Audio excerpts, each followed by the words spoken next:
Oui, Niki Sage, bonjour.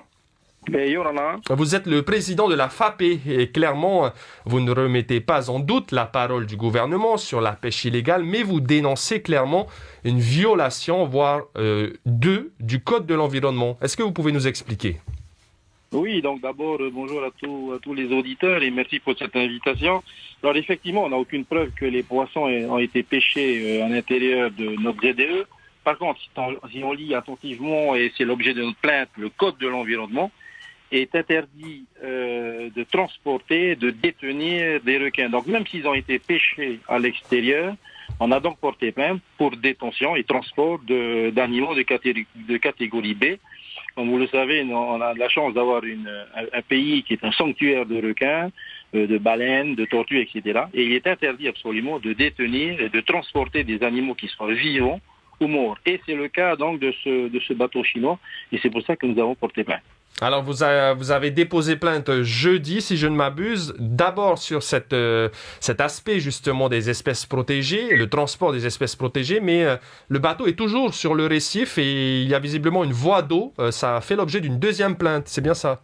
Voilà, alors sur la même plainte, on a donc deux axes. Le premier, c'est celui dont je viens de parler, donc transport d'espèces qui sont protégées. Et deuxièmement, il y a une voie d'eau, effectivement. Le bateau s'est échoué sur le récif, il y a une voie d'eau, il y a de l'huile qui commence à sortir du bateau.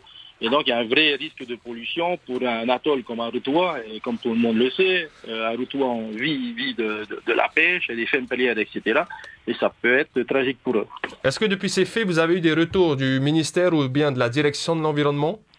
On n'a pas eu de retour de leur part. Ce qu'on sait, c'est qu'il y a eu un contrôle ici. Alors, est-ce que lors du contrôle, les Chinois ont caché les requins au fond de la cale? Comment s'est passé le contrôle? On ne sait pas. En tous les cas, aujourd'hui, il y a des personnes qui sont montées à bord. Le Tavana, si je m'abuse aussi, est monté à bord avec des personnes, des contacts qu'on a là-bas. Ils ont pris des photos. C'est ces photos-là qui sont sur Facebook et qu'on a en notre possession et qui montrent bien qu'il y avait des requins à bord, et même il y a un carnet de prise dans lequel est mentionné en anglais qu'il y a des requins qui ont été pêchés, des blue tuna.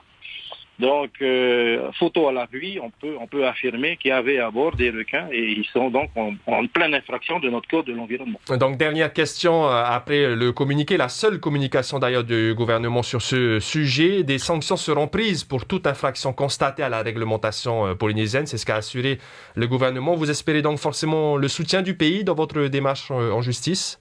Oui, bien sûr. On espère qu'ils vont nous suivre. Le code de l'environnement punit sévèrement. C'est 2 ans d'emprisonnement et jusqu'à 17 800 000. On a ici puni des pêcheurs parce qu'ils avaient pêché des tortues, ils avaient revendu. C'est pas normal qu'il y ait des bateaux étrangers qui se permettent d'enfreindre notre code de l'environnement et qui ne soient pas sanctionnés. C'est bien le sens de notre démarche aujourd'hui. En tout cas, les associations de protection de l'environnement luttent bénévolement. Merci beaucoup, Monsieur Viniki Sage, d'avoir répondu à nos questions. Et puis, bien sûr, vous interviendrez en Rio Tahiti dans la deuxième partie de cette édition.